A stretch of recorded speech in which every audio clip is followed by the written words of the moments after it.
It has been 1 year since Hurricane Ian made its true impact here on the First Coast.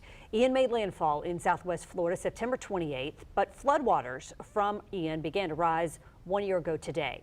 Since that time, nearly $9 billion in federal assistance has been distributed across Florida, with more than $1 billion going to people in St. Johns County.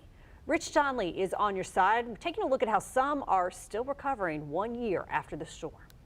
Images of ripped out walls and debris no longer line the streets in Davis Shores.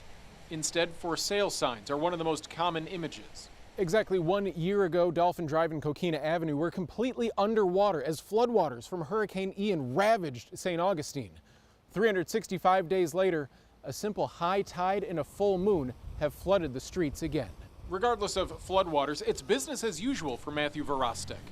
He owns a company that does painting and carpentry repairs. Last year was the busiest ever for his company. It's been good for my business, but it's also been hard on the homeowners. You know, they constantly have to redo stuff, and you have that water damage, and it's a constant battle. John Madelon moved to the area shortly before Ian hit and lives right along the water. Fortunately, his house is slightly elevated. You can see up and down the street that there's renovation after renovation, new houses being built. I do feel for those that have their houses at lower elevation levels, and thank goodness there's FEMA to help them raise their house up. Intercoastal water down there, just a little ways, it goes out. Deanna Ray has lived along the water since 1999, but had private market flood insurance and didn't qualify to apply for FEMA to raise her house. She took flood mitigation into her own hands. There was a triple slider here.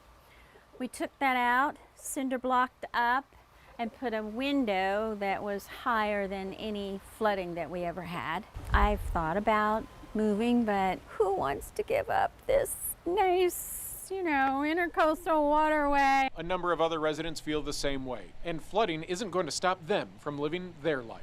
Reporting in Davis Shores, Rich Donnelly, First Coast News, on your side.